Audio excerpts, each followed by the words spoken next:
भूर्भुवस्वः तत्सवितुर्वरेण्यं भर्गो देवस्य धीमहि धियो यो नः प्रचोदयात्।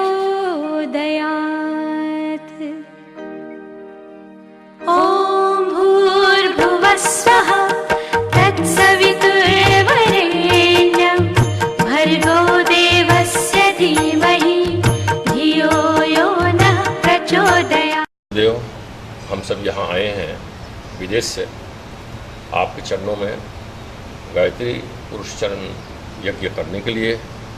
ये यज्ञ 10 दिन होगा। हम लोग बाहर नहीं जानते हैं कि गायत्री पुरुष चरण महत्व क्या चाहिए इस जीवन में, और आगे चल कर उसका फल क्या होगा। हमारे जो लोग हैं विदेश में उनको भी तरह से प्राप्त हो जाए इसका ज्ञान, ताकि जब वो चाहें तो खुद भी कर सकें। हरि ओम।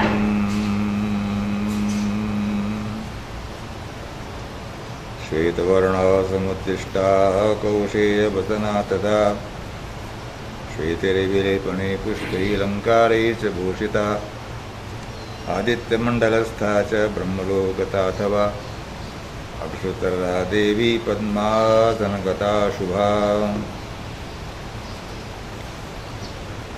आपका परम सौभाग्य है जो भारतवर्ष में गंगा किनारे हरिद्वार में आकर गायत्री पुरस्चरण कार्यक्रम संपन्न करा रहे हैं। गायत्री मंत्र वेद मंत्रों में सर्वाधिक महत्व रखने वाला मंत्र है। इसकी व्याख्या अभी आपको समझाएंगे। पहले पुरस्चरण क्या है इसको जान लेना चाहिए। शास्त्र कहता है कि जो गुरु द्वारा प्राप्त मंत्र हैं, चाहे द्वादशाक्षर हो, चाहे गायत्री हो, अथवा अन्य कोई मंत्र हो, उस मंत्र की सिद्धि अथवा मंत्र से पूरा लाभ प्राप्त करने के प्रयोजन से पुरस्चरण किया जाता है। पुरस्चरण का तात्पर्य मंत्र में जितने अक्षर हैं उतने लाख उसका जप किया जाए, और हवन कार्य संभव नहीं है करना तो दशांश जप करके हवन कार्य को पूरा किया जाए। यहाँ जो हरिद्वार में पुरस्चरण का कार्यक्रम चल रहा है, इसमें 40-45 विद्वान रोज 6 घंटे गायत्री मंत्र का जप करते हैं। ये कार्यक्रम 10 दिनों तक चलेगा।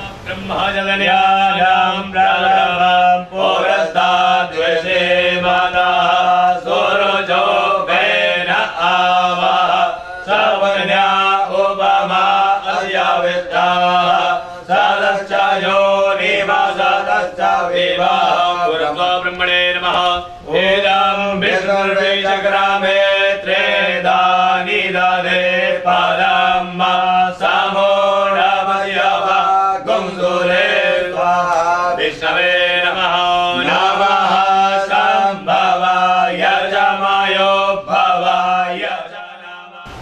और 10 दिन में गायत्री मंत्र के 24 अक्षरों के अनुसार 24 लाख जप तो होगा ही, उसके साथ साथ हवन के नाम का 2,40,000 जप और होगा। इस तरह कुल मिलाकर 26,40,000 मंत्र जप करने के बाद गायत्री पुरस्चरण का कार्य संपन्न होता है। गायत्री मंत्र का महात्म्य सर्वाधिक इसलिए है कि गायंतम त्रायते। गायत्री का अर्थ है गायंतम त्रायते। जो गायत्री का गान करता है, गायत्री मंत्र का जप करता है, गायत्री उसकी सब प्रकार की सुरक्षा करती है। और गायत्री मंत्र में जो अनेक शब्द हैं, उन शब्दों में सविता और भर्ग 2 शब्द ज़्यादा महत्वपूर्ण हैं। पूरा मंत्र आप सबको स्मरण होगा। ॐ भूर्भुवस्वः तत्सवितुर्वरेण्यं भर्गो देवस्य धीमहि धियो यो न इसमें अक्षर गिने जाते हैं तत्सवितुर्वरेण्यम से। भूर्भुवः स्व की गणना नहीं होती। तत्सवितुर्वरेण्यम से गणना करके और धीमहि तक 24 अक्षर हो जाते हैं। उनके आधार मान करके 24 लाख इस मंत्र का जप किया जाता है और बाद में हवन आदि का काम होता है। सविता और भर्ग ये दो शब्द महत्वपूर्ण इसलिए हैं। सविता का व्याकरण संगत सामान्य अर्थ है उत्पन्न करने वाला, क्योंकि भगवान सूर्य समस्त प्राणियों को ऑक्सीजन देने वाले प्राणप्रद होने के कारण सौरमंडल में सर्वाधिक महत्व रखते हैं और उनके प्रतिनिधि भगवान नारायण जो समस्त सृष्टि के पालक होने के कारण सब देवताओं में विशेष महत्व रखने वाले हैं। तो सविता शब्द से यहाँ केवल सूर्य का ग्रहण न करके समस्त प्राणियों की सृष्टि, समस्त जीवों की सृष्टि का पालन, उनकी देखभाल करने वाले जो परम तत्व रूप हैं भगवान, उनको यहाँ सविता शब्द से याद किया गया है। गायत्री की प्रार्थना में जब मैंने मंगलाचरण में कहा, उसमें भी कहा गया सूर्यमंडल मध्यस्था। भगवती गायत्री सूर्यमंडल में विराजमान रहती हैं और वहाँ से समस्त प्राणियों को प्राणप्रद वायु प्रदान करने की योग्यता प्रदान करती है। ये सविता शब्द का विशेष अर्थ समझना चाहिए। भर्ग शब्द संस्कृत के संग्राहक शब्दों में महत्व रखने वाला शब्द है। संस्कृत में बहुत शब्द ऐसे हैं जो संग्राहक कहे जाते हैं। जैसे प्रतिशब्द है जल। जल में यूँ तो दो ही अक्षर हैं, जय और लय, पर दोनों का तात्पर्य है जय माने जन्म और लय माने लय। अतः यस्मात् जायते यस्मिन् लीयते तज्जलम। ब्रह्मांड जिससे उत्पन्न होता है, अंध ब्रह्मांड जिसमें लीन हो जाता है, तो तत्व का नाम जल। इसी प्रकार के शब्दों में शब्द भर्ग। भर्ग का तात्पर्य है भरग। ये तीन शब्दों के एक अक्षर लेकर के भर्ग बना है। भय माने भाषयते इमान लोकान, जो समस्त विश्व को, ब्रह्मांड को उद्भासित करता है।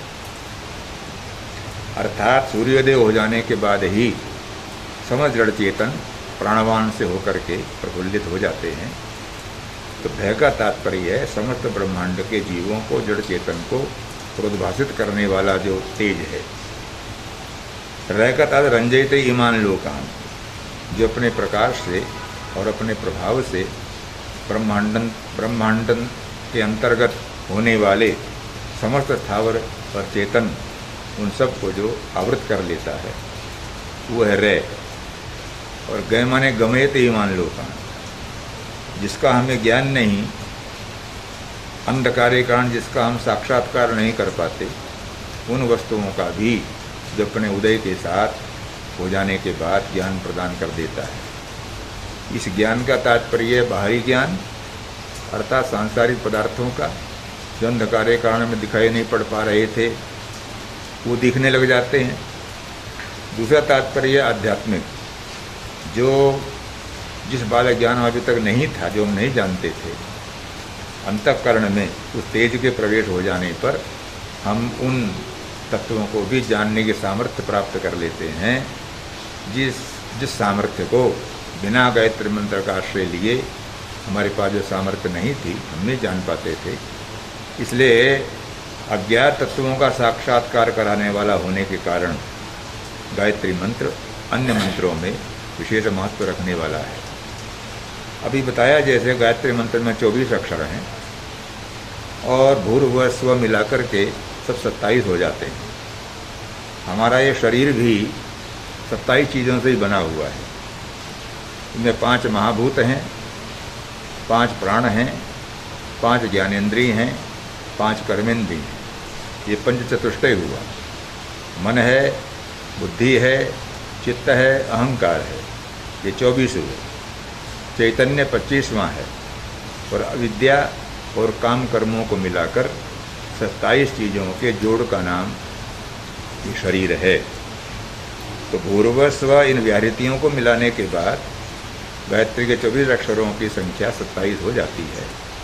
इस 27 तत्वों से बने हुए ब्रह्मांड के भिन्न भिन्न शरीरों को अपने तेज के द्वारा जो सुरक्षित और संवर्धित करने की योग्यता और सामर्थ्य रखती हैं, उन्हें हम भगवती गायत्री के नाम से स्मरण करते हैं। इसीलिए कहा गायंतम त्रायते, ब्राह्मणों की संपत्ति गायत्री है। गायत्री जप करने वाला ब्राह्मण कभी दरिद्र नहीं रह सकता, न बौद्धिक दृष्टि से न भौतिक दृष्टि से।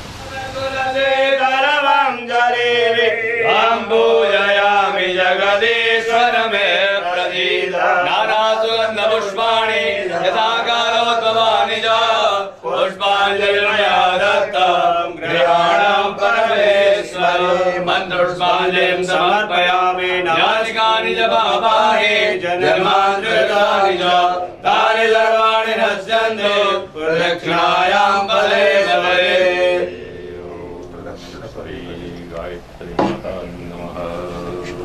यदि निष्ठापूर्वक और श्रद्धापूर्वक गायत्री मंत्र का निरंतर जप किया जाए तो ये चमत्कार दूसरे शरीर में नहीं, हम इसी शरीर में अनुभव करके देख सकते हैं गायत्री के प्रभाव को। साधन धर्म के जितने भी सिद्धांत हैं, जितनी मान्यताएं हैं, वो कोई ऐसी नहीं है कि मर जाने के बाद मृत्यु के अनंतर दूसरे शरीर में हमें उनका फल प्राप्त होगा, ऐसा नहीं है। हमारे यहाँ ऋषि बोलते हैं कि काम करो, अनुष्ठान करो, इसी जीवन में अपनी आँखों के सामने ही उसके फलाफल को भी हम अनुभव कर सकते हैं। इसमें सर्वाधिक चमत्कार गायत्री मंत्र का माना गया है। इसलिए संक्षेप में ये गायत्री मंत्र का महात्म्य है। ये महात्म्य के साथ साथ उनके साथ में होने वाले और अंगभूत उनको भी वर्णन किया गया है। बाकी जो अनुष्ठान हमने किया है, वो अनुष्ठान से देवता प्रसन्न है कि नहीं, ये कैसे जाने? इसका जो लौकिक लक्षण है, अगर यज्ञ के प्रारंभ में वर्षा हो जाए जी, अथवा यज्ञ के पूर्णाहुति वाले दिन वर्षा हो जाए, तो यज्ञ की सफलता का लक्षण मानते हैं। हमारा जो कार्यक्रम प्रारंभ हुआ यहाँ हैं, ये पंडित मंडली जो विराजमान है, जो 6 घंटे रोज बैठ करके गायत्री का जप करती हैं, प्रातःकाल पूजन होता है, गंगा तट पर जयराम आश्रम में विराजमान हैं। प्रथम दिन में वर्षा हुई और क्या नाम बीच बीच में भी वर्षा हो रही है, और हमारा अनुमान है जब 15 तारीख को पूर्णाहुति होगी उस दिन में वर्षा होगी। तो वर्षा होना देवताओं की प्रसन्नता का सूचक माना जाना चाहिए, ऐसा शास्त्रकार बोलते हैं। तो इस दृष्टि से ये अनुष्ठान संपन्न हो गई। यजमान जो हॉलैंड से आए हैं, चंद्रिका प्रसाद बैद्यनाथ मिश्र धर्मपत्नी समेत अपने परिवार के प्रतिनिधि होकर के, उनका जो मानसिक संकल्प है, कोई गायत्री पुरस्चरण आत्मशोधन के लिए किया जाता है। इसका मुख्य प्रयोजन आत्मशोधन। जिन विकारों को मानसिक को हम नहीं जानते, अथवा जो विकार हैं और हम चाहते हुए उनका उपशमन नहीं कर पाते हैं, ऐसी स्थिति जो अनुभव करता हो व्यक्ति, वो गायत्री पुरस्चरण को करने में रुचि रखता है और इसके बाद अनुभव करता है कि अनुष्ठान का फल मुझे प्राप्त हुआ है। इसलिए आत्मबोध, आत्मशोधन अथवा आत्मकल्याण प्रयोजन इस अनुष्ठान का है। मैं भगवान मंगल मूर्ति नारायण भगवती गायत्री देवी जी का अनुष्ठान हो रहा है, उनके चरण